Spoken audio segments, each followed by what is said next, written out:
Well, thanks to the quick actions of some kids, a man is living to talk about his rescue from the bottom of an Oak Grove pool. And that's just the beginning of this amazing series of events. Ryan Kath has a story you'll see only here.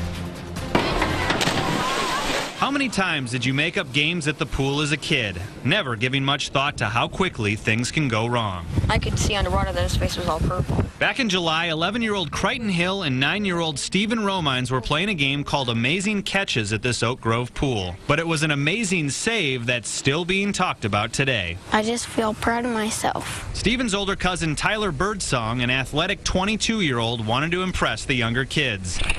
He ran and stretched out for a ball, hitting the water at a bad angle. I went in shoulder first, and I barely nicked the top of my head on the bottom of the pool. And so I went to go swim back up, and I couldn't move my arms or my legs. Under 5 feet of water, Tyler lay motionless at the bottom of the pool, realizing he was paralyzed. As seconds ticked by, precious air slipped out of his lungs. I was on the side of the pool, and I said, I think something's wrong with Tyler. And then Crichton went underwater to try to grab him up.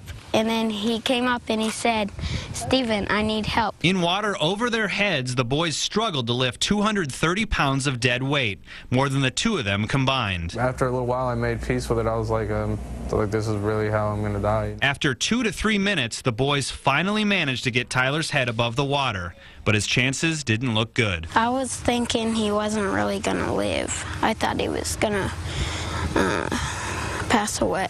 A 911 recording captured Crichton's frantic call for help. What's going on there?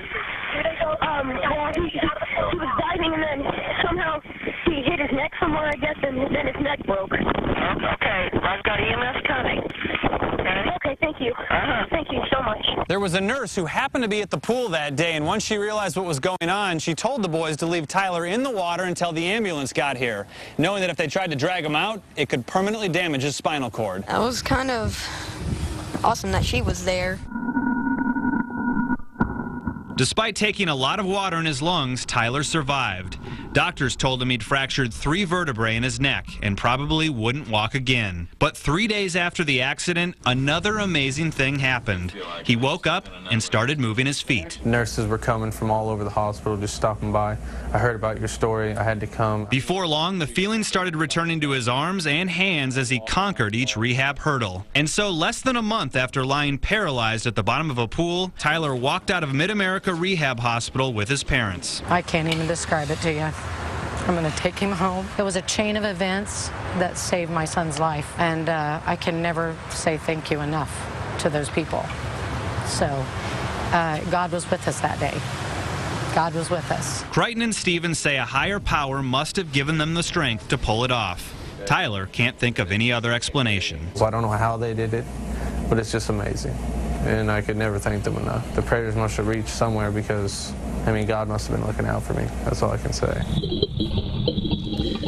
Now, make no mistake, Tyler still has a tough road ahead. It's not just his neck that needs to heal. His lungs are also in rough shape, and he's on oxygen at home. He also still has a lot of numbness and tingling in his hands and feet.